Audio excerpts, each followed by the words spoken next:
जी हाँ दोस्तों, रुड़की में औषधि विभाग की बड़ी कार्रवाई, अवैध दवाओं के गढ़ पर छापेमारी, सुरक्षा को बड़ा झटका।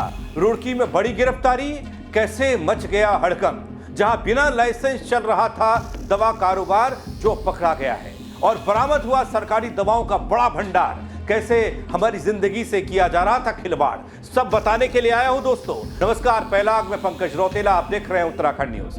दोस्तों, उत्तराखंड के रुड़की में औषधि विभाग की बड़ी कार्रवाई, अवैध दवाओं के गढ़ पर छापेमारी, सुरक्षा को लगता दिखा बड़ा झटका। दोस्तों, रुड़की में हाल ही में औषधि विभाग ने बड़ा ऑपरेशन किया है, बड़ा ऑपरेशन को अंजाम दिया है। अवैध दवाओं के एक बड़े भंडार का पर्दाफाश किया है। वरिष्ठ औषधि निरीक्षक अनीता भारती के नेतृत्व में कार्रवाई हुई। छापेमारी में गांव सलियर स्थित MS फलक नाज नामक प्रतिष्ठान को निशाना बनाया गया। यह प्रतिष्ठान बिना वैध औषधि लाइसेंस के, बिना किसी, जो हम कहते हैं कि दवाई बेचने के लिए आपके पास कागज होने चाहिए, उसके बिना ये अपना दुकान चला रहा था, अपना काम चला रहा था। और आसपास के झोला छाप डॉक्टर्स को अवैध रूप से दवाइयां बाकायदा सप्लाई की जाती थी। दोस्तों, अब आपको बताने जा रहा हूं कैसे अवैध दवा कारोबार पर हुआ बड़ा खुलासा, कैसे एक्शन हो रहा है, कैसे पता चला यहां गड़बड़ हो रही है, सब बताऊंगा आपको सिलसिलेवार तरीके से। बस आपसे गुजारिश यह है कि आप अंत तक इस वीडियो को जरूर देखिएगा, क्योंकि हम सब ने देखा है दोस्तों, अभी कफ सिरप को लेकर बहुत सारा हंगामा देश भर में हुआ है, जहां कई बच्चों की जान चली गई। लेकिन ऐसे में और ऐसी खबर उत्तराखंड के रुड़की से निकल कर आई, जहां पर अवैध दवाखाना चल रहा था, दवाओं का भंडार था। सब बताऊंगा आपको, इसमें कितनी एक्सपायरी थी, नहीं थी, कैसे कहां दवाइयों की सप्लाई हो रही थी, कि आप समझ पाएंगे बेहतर तरीके से कैसे हमारे जीवनदायिनी दवा जानलेवा बनाई जा रही है हमारे लिए। इसका पूरा खेल कुछ यूं है, समझिएगा दोस्तों। जब छापेमारी के दौरान इस प्रतिष्ठान में कार्रवाई हुई तो राजस्थान और मध्य प्रदेश सरकार की मोहर लगी सरकारी दवाइयों का बड़ा जखीरा बरामद हुआ। तो सबके होश उड़ गए कि ऐसे कैसे। दोस्तों, कुल 12 प्रकार की एलोपैथिक दवाइयां जब्त की गई हैं। इन दवाओं की वैधता और सुरक्षा पर बड़ा सवाल खड़ा हो गया है, क्योंकि ये दवाएं बिना किसी लाइसेंस के गैर पंजीकृत चिकित्सकों तक पहुंच रही थी, बिना रजिस्टर्ड डॉक्टरों तक पहुंच रही थी, जिन्हें हम लोकल भाषा में कहते हैं झोला छाप डॉक्टर। इन दवाइयों को लोगों को दे रहे थे, खिला रहे थे, उनकी जिंदगी के साथ खिलवाड़ कर रहे थे। यह स्थिति न सिर्फ मरीजों के स्वास्थ्य के लिए खतरा, बल्कि स्वास्थ्य व्यवस्था की विश्वसनीयता पर गंभीर चोट। दोस्तों, खबर के मुताबिक प्रतिष्ठान जो दुकान चल रही थी, उन दुकानों से, उन प्रतिष्ठानों से, उन ठिकानों से, उन झोला छाप डॉक्टर्स को दवाइयों की आपूर्ति बाकायदा धड़ल्ले से हो रही थी, जिसका कोई लेखा जोखा नहीं। औषधि विभाग में कोई रजिस्ट्रेशन नहीं डॉक्टर्स का। झोला छाप डॉक्टर्स अक्सर बिना सही प्रशिक्षण और अनुमति के इलाज करते हैं, ना कोई ट्रेनिंग लेते हैं और ना कहीं से रजिस्टर्ड होते हैं। अगर उनके इलाज से कोई मर मरा भी गया तो भी उनका कोई कुछ बिगाड़ नहीं सकता, झोला उठाएंगे, भाग जाएंगे। ऐसा कई बार हमने देखा है।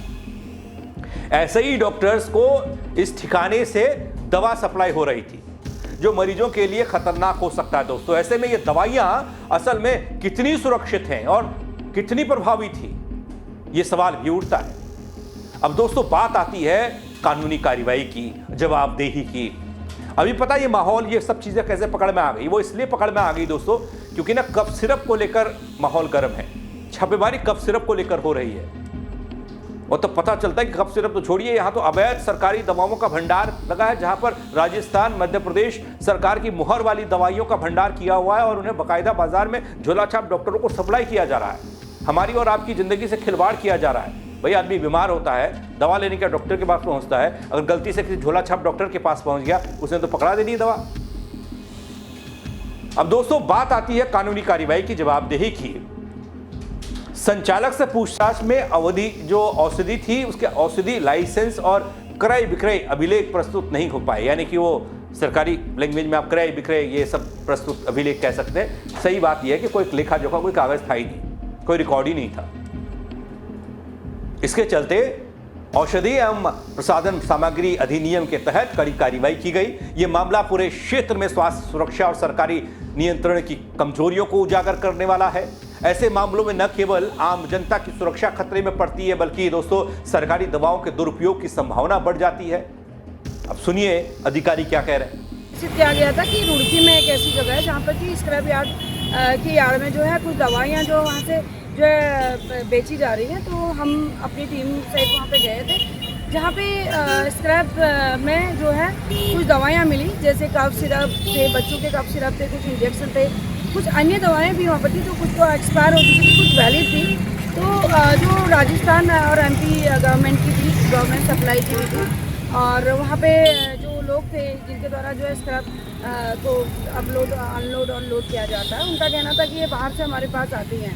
हालांकि जो वहाँ का मालिक है वो वहाँ पे नहीं था और वो बुलाने पर भी वहाँ नहीं आया, और फिलहाल हमारे द्वारा जो है माल को सीज करते हुए और उससे माननीय न्यायालय से परमिशन ली गई है कि जो है कस्टडी सीज करके और बहुत जल्दी उसमें मुकदमा दर्ज कराया जाएगा, और जिन भी कंपनियों ने ये की दवाएं यहाँ तक पहुँची हैं उस चेन को ट्रेस किया जाएगा और सजा दिलाई जाएगी। दगड़ियों, देश में दवाओं के सुरक्षित वितरण और गुणवत्ता सुनिश्चित करने के लिए कड़े नियम हैं, कानून हैं कि आप कैसे दवा दे सकते हैं, कौन बेच सकता है, कौन किसको बेच सकता है, कौन डॉक्टर दवा लिख सकता है, सब कानूनी तौर पर लिखा गया है। लेकिन इस प्रकार के अवैध दुकानें, प्रतिष्ठान, स्टोर कह लीजिए, कुछ भी कह लीजिए, इन नियमों की अनदेखी करते हुए न केवल कानून की धज्जियां उड़ाते हैं, बल्कि मरीजों के जीवन के साथ खेलते हैं, मरीजों के जीवन को खतरे में डालते हैं। ये कार्रवाई इसलिए भी अहम है दोस्तों, क्योंकि सरकारी दवाओं के गलत उपयोग से स्वास्थ्य सेवा की विश्वसनीयता प्रभावित होती है। क्योंकि जब भी कोई ये दवा को खाएगा वो तो कहेगा कि सरकारी दवा थी, सरकारी मोहर थी, हमने तो सरकारी दवा खाई, उससे हमारा इलाज ऐसा हो गया, रिएक्शन कर गई। दोस्तों, औषधि विभाग ने इस तरह की छापेमारी और जांच जारी रखने का आश्वासन दिया है। उसे भी लगता है कि ऐसे मामले और भी हो सकते हैं प्रदेश में, ऐसी घटनाएं और हो सकती हैं प्रदेश में, और कई स्टोर होंगे। तो यह आवश्यक है कि ऐसी कार्रवाई नियमित और सख्त तरीके से होनी चाहिए, ताकि भविष्य में इस तरह के अवैध कारोबार को पूरी तरीके से रोका जा सके। साथ ही जनता को भी जागरूक करना होगा दोस्तों कि वह केवल प्रमाणित डॉक्टर्स और लाइसेंस प्राप्त दवाओं का ही उपयोग करें, जिसको लगे कि हाँ ये फार्मेसी और ये यहाँ से इसको लाइसेंस है, ये है, कोई झोला छाप डॉक्टर से दवाइयाँ ना खाएं। दोस्तों, हाल में बच्चों को पिलाई जाने वाली कफ सिरप का जिक्र मैंने किया था ना। कफ सिरप को लेकर कितना बड़ा बवाल हुआ, कैसे सवाल उठा। वो कफ सिरप जो घर घर में मिलती है, बच्चों के लिए रखी जाती है, खांसी जुकाम में हर दवा, इस दवा का इलाज होता है, लेकिन आज भी कफ सिरप जानलेवा हो गई। राजस्थान, मध्य प्रदेश में बच्चों की मौत हो गई। देश के कई राज्यों में यह दवा बैन हो गई, कई दवाएं, कई कंपनियों की दवाएं, क्योंकि मानक पूरे नहीं कर रहे थे। अपने उत्तराखंड में ही कई दवाओं को बैन कर दिया गया। अब ये दवाएं जिनका भंडारण मानकों को ताक पर रखकर किया गया था, दोस्तों रुड़की में हुई ये छापेमारी हमें एक बार याद दिलाती है कि स्वास्थ्य विभाग और सरकारी दवाओं के सही उपयोग पर काम करने की जरूरत है। उपयोग हर व्यक्ति की जिम्मेदारी है, साथ ही सरकार और विभागों की भी जिम्मेदारी बनती है कि वे अपने निगरानी तंत्र को और मजबूत करें, ताकि इस तरह के अवैध कारोबार की जड़ें जल्द से जल्दी समाप्त की जा सके, उखाड़ कर फेंक दी जाए।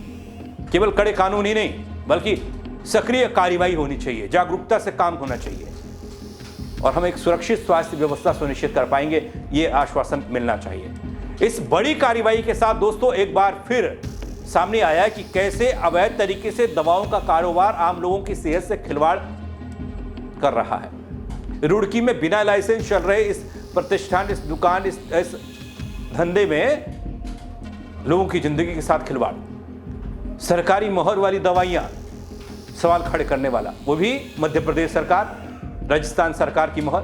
क्या ये दवाएं कहीं और से चोरी कर लाई गई हैं? क्या इसका किसी बड़े नेटवर्क का हाथ इसमें है? पूरे प्रखंड में एक बड़ा रैकेट जुड़ा हुआ है। फिलहाल जांच जारी है दोस्तों, और उम्मीद ये की जा रही है कि दोषियों पर कड़ी से कड़ी कार्रवाई होगी। और मैं भी आपसे अपील करता हूं कि किसी भी अधिकृत दुकान से ही आप दवा लें। अनाधिकृत जो स्रोत हैं, दवा है, फार्मासिस्ट की दुकान है, झोला छाप डॉक्टर है, मुझसे बचें। किसी भी संदेहास्पद गतिविधि की जानकारी अगर आपको लगती है कि यहाँ गलत हो रहा है तो तुरंत, आजकल तो फ़ोन है, वीडियो बनाएं, फ़ोन करें, तुरंत आगाह करें। ज़्यादा से ज़्यादा आप कहीं और नहीं कर सकते, पुलिस को कर सकते हैं, वो अपना काम आप करेंगे। तो ऐसे चीज़ों से हमको भी जागरूक होने की ज़रूरत है दोस्तों। हम कई बार लापरवाही कर लेते हैं, हम कहीं से भी कुछ भी दवा ले लेते हैं, तो ऐसा नहीं करना है। ये रुड़की वाली घटना बताती है कि यहाँ कुछ भी हो सकता है। कब सिर्फ के जख्म भी भरे नहीं हैं देश भर में। इस खबर को लेकर आप क्या कहेंगे दोस्तों? अपनी राय कमेंट के जरिए जरूर दीजिएगा और खबर को लाइक करिएगा, शेयर करिएगा, लोगों तक पहुंचाइएगा, उनको भी पता चलना चाहिए, वो भी देख पाएं इस खबर को कि क्या हो रहा है। जो दवा हम खाते हैं अपनी ज़िंदगी बचाने के लिए, अगर वही इस तरीके से, गलत तरीके से, नियमों के विरुद्ध जाकर उसका भंडारण हो, स्टोर किया जाए और लोगों तक पहुँचाई, दुकानों तक पहुँचाई जाए या फिर डॉक्टर तक पहुँचाई जाए, तो फिर क्या अंजाम होगा। इसलिए लोगों को जानना और जगाना ज़रूरी है। शेयर कीजिएगा। मेरे साथ जुड़ने के लिए आप सबका बहुत शुक्रिया दोस्तों। जय उत्तराखंड।